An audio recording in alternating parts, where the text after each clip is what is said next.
Bharatiya Janata party एक अकेली ऐसी पार्टी है जहां राष्ट्रीय अध्यक्ष बनने के लिए एक छोटे से छोटे कार्यकर्ता के लिए मौका उपलब्ध है। वो हम सब के लिए गौरव की बात है। यह आज की परंपरा नहीं है। देश के गरीबों की भावनाओं को इस पार्टी के साथ जोड़ दिया। देश के गरीब को लगा कि हमारी बीच में से निकला हुआ एक व्यक्ति, चाय बेचने वाला एक व्यक्ति, गरीब के घर में पला हुआ एक व्यक्ति, कहीं और पड़ा हुआ एक व्यक्ति एक छोटा कार्यकर्ता बनते बनते देश का प्रधानमंत्री बनने जा रहा है। भारतीय जनता पार्टी ये कर सकती है। आइए भारतीय जनता पार्टी का समर्थन। यह आज की परंपरा नहीं है।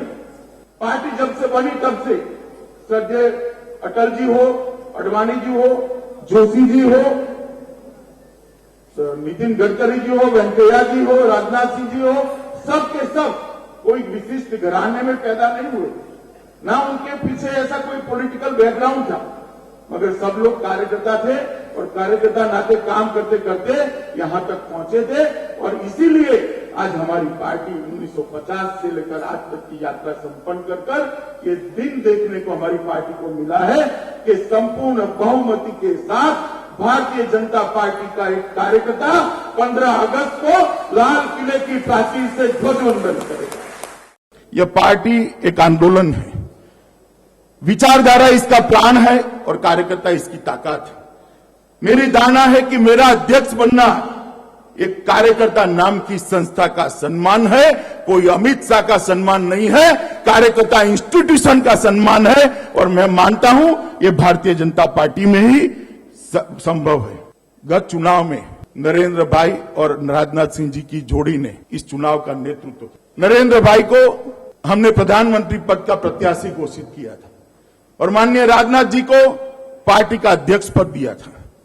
इन दोनों की इस जोड़ी ने कई पड़ाव पार करते हुए, कई चुनौतियों को लांघते हुए, अनेक चढ़ाव उतार देखते हुए 7-8 महीने का एक लंबा चुनावी अभियान पार कर कर भारतीय जनता पार्टी को यश दिलाया है। मैं आप सबको विनती करता हूं कि सब लोग हमारे स्थान पर अपने अपने स्थान पर खड़े होकर दोनों नेताओं का अभिनंदन करें, दोनों नेताओं का स्वागत करें।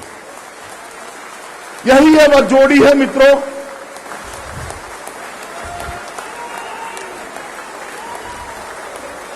यही वह जोड़ी है मित्रों जिसने भारतीय जनता पार्टी के लाखों लाखों कार्यकर्ता का स्वप्न पूरा किया है।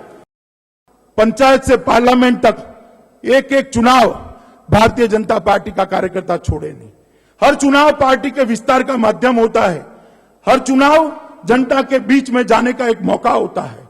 हर चुनाव अपनी विचारधारा को मतदाता के पास पहुंचाने का एक मौका होता है। इसको हम न गवाएं।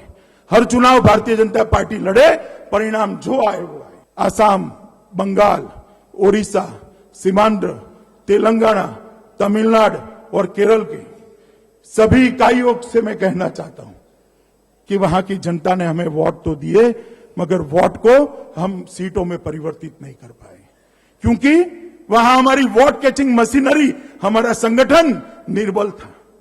अब चुनाव आने के पहले पूर्वी तट के ये सभी के सभी राज्यों में हमारे संगठन को इतना मजबूत करिए कि आने वाले दिनों में जो भी चुनाव आए, मोदी जी के लिए जो वोट मिला था वो वोट सीट में, हम वोट को सीट में तब्दील कर पाए और पूर्ण बहुमत से भारतीय जनता पार्टी की सरकार